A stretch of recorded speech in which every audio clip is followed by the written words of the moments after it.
अहंकार। एक समय की बात है, रामनगर गांव में एक बूढ़ा आदमी अपने पुत्र के साथ रहता था।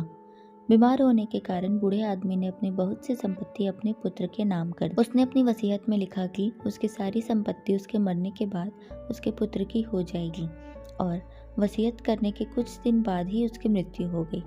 संपत्ति इतनी अधिक थी कि उसका पुत्र और आगे आने वाली 7 पुश्तें बिना कोई काम धंधा किए आराम से खा पी सकती थी। मगर उसका पुत्र अभी भी संतुष्ट नहीं था।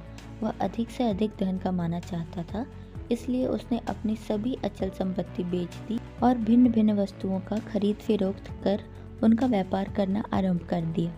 भाग्यवश वह बहुत कम समय में अत्यधिक सफल हुआ तथा शीघ्र ही पहले से अधिक धनवान हो गया।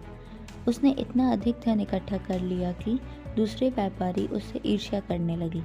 कभी कभी दूसरे व्यापारी या उसके मित्र उससे सफलता का रहस्य पूछते तो वह कहता, मैं इसलिए उन्नति कर रहा हूँ कि मैं अपने धंधे को समझता हूँ और कठोर परिश्रम करता हूँ।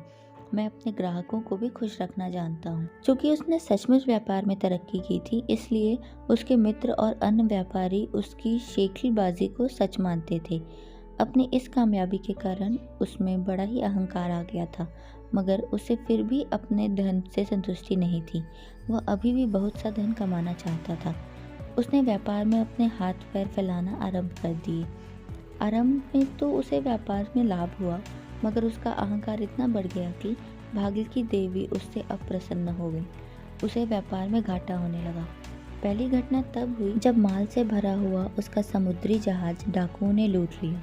दूसरी घटना में माल से लदा जहाज अरब सागर में डूब गया। उसके भाग्य में कुछ न कुछ अपशगुन उत्पन्न होने लगा। तीसरी घटना में उसे बिल्कुल ही उखाड़ फेंका। वह दर दर का भिखारी बन गया।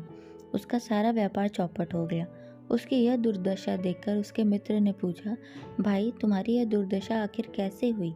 इस पर उसने अपने भाग्य को कोसा और कहा, क्या बताऊं, किस्मत ने साथ नहीं दिया। भाग्य की देवी उसकी बात सुनकर अप्रसन्न हो गई। वह साक्षात उसके सामने प्रकट होकर बोली, तुम सचमुच बहुत अकृतज्ञ हो। जब तक तुम सफलता की सीढ़ियां चढ़ते रहे तब तक तुम उसका सारा श्रेय खुद लेते रहे, मगर जैसे ही हालात खराब हुए तुमने भाग्य को धिक्कारना आरंभ कर दिया। याद रखो, मनुष्य की अकृतज्ञता तथा उसका अहंकार ही उसे ले डूबता है। धन्यवाद दोस्तों। मुझे उम्मीद है इस कहानी से आपको बहुत कुछ सीखने को मिला होगा, और अगर आपको ये कहानी पसंद आई तो इस वीडियो को ज़रूर लाइक करें और अपने दोस्तों में भी शेयर करें। और आप मेरे चैनल पर नए हैं तो इसे ज़रूर सब्सक्राइब कर लें, ऐसे ही और भी कहानियाँ सुनने के लिए। मैं आपसे मिलूंगी अपनी अगली वीडियो में, तब तक के लिए धन्यवाद।